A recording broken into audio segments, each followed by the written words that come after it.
So, have you ever wondered what actually happens when Europe decides to build an artificial intelligence, but entirely from first principles? I mean, not just optimizing for raw, unbridled power or trying to rush out a product for a big launch, but literally optimizing for pure architectural compliance and absolute transparency. What does that blueprint actually look like in the real world? Well, today we are looking at Apertus. Launched by the Swiss AI initiative, it's this massive model trained on 15 trillion tokens. But honestly, its true power lies in how it structurally hardwires privacy and sovereignty right into its code. It's an absolutely fascinating case study, so let's get into it. Okay, let's dive into this. In this explainer, we're going to unroll the Apertus architectural blueprint layer by layer. We'll start with its institutional foundation, then take a look under the hood at the technical engine. From there, we'll explore scaling global linguistic inclusion, examine some real-world evidence in the Ticino deployment case, and finally, take a grounded look at the structural ceiling. Section 1.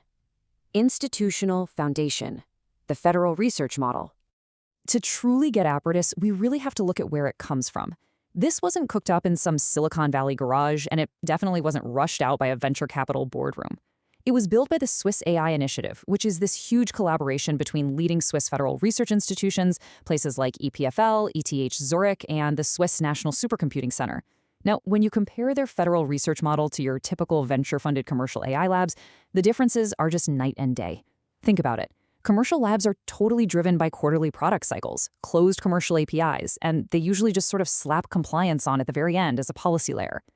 Apertus, on the other hand, operates on a public good timeline. Because they don't have VCs breathing down their necks demanding immediate returns, they can actually afford to take the multi-year timelines necessary to build true open data models, where the entire training corpus is publicly documented. This kind of structure allows for a level of architectural rigor that commercial models simply can't afford. Moving right along to Section 2, the technical engine, innovations in architecture and compliance. Now, you've got to understand, this engine is not some toy-scale research project. It was trained on up to 4,096 GPUs on the Alps supercomputer in Lugano, ingesting a mind-boggling 15 trillion tokens. And it features some wild, novel innovations like the Xyloo activation function. Without getting too bogged down in the heavy math jargon, this basically changes how the AI processes numbers, specifically negative inputs. And the result? A massive 20% kernel execution speedup. The cool part is, this isn't just some retrofitted engineering trick to save a few bucks. It's genuine, first principles architectural research that saves massive amounts of compute time, and they contributed directly back to the OpenAI literature. But what's really interesting about this next part is something they call the Goldfish loss objective. It's equally groundbreaking. In standard AI models, the system might accidentally memorize a piece of copyrighted text or some private data and then just spit it back out word for word if a user prompts it right. Apertus actually replaces the standard training objective with this Goldfish loss, which is explicitly designed to prevent that verbatim memorization and regurgitation of training data. They are quite literally hardwiring privacy and copyright respect directly into the architecture itself, rather than just slapping a Band-Aid policy filter over the final product.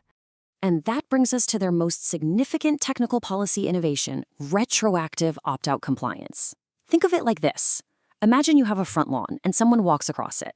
The next day, you decide to put up a do not enter sign. Well, conventional AI treats that sign as a rule only for the future. If they already scraped your site, they just keep the data. Apertus does something entirely different. If a website owner opts out by updating their robots.txt file, say in January 2025, Apertus actually retroactively goes back and removes the historical data from its previous web crawls. They respect your current preferences, not just some historical snapshot. This kind of anticipatory compliance, it's completely unprecedented at this scale. Okay, Section 3, Scaling Global Linguistic Inclusion, the Multilingual Voice of Apertus. So, 1811. When you're building a sovereign AI, a really critical question you have to ask is, who does it actually speak for? Most frontier models kind of treat non-English languages as a bolt-on afterthought. They'll typically attempt to support maybe 35 or 40 languages, but Apertus, they tackled global accessibility as a foundational design principle right out of the gate, scaling up to an unprecedented 1,811 natively trained languages. Why does a massive scale like that actually matter? Well, it's because of what it structurally enables. Fully 40% of their entire 15 trillion token training data is non-English. They made a very deliberate effort to explicitly include underrepresented languages.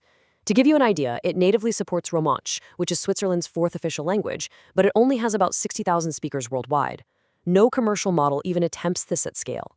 And by building this from the ground up, Apertus naturally serves all of those strict EU linguistic diversity requirements natively. The whole shebang is built right in, so there's no need for a messy retrofit later on. Which leads us nicely to Section 4, the Ticino deployment case, real-world procurement proof. It is one thing to have a highly principled blueprint on paper, but it's something else entirely to see it actually deployed. Take the Italian-speaking Swiss Canton of Ticino, for example. They are using this exact model for their daily cantonal translations. And I think this quote from Rudy Bellotti, he's the head of systems and user support at the Cantonal Computer Systems Center, it perfectly captures the rationale here. He says, "As a public administration, we feel obligated to use ethical software. The canton gains sovereignty over its translation procedures, as both the hardware and the AI solution are located on site. For a government entity, having verified training data, like that retroactive opt-out we just talked about, and keeping all the hardware safely on-premise, that is the ultimate operational proof of sovereignty."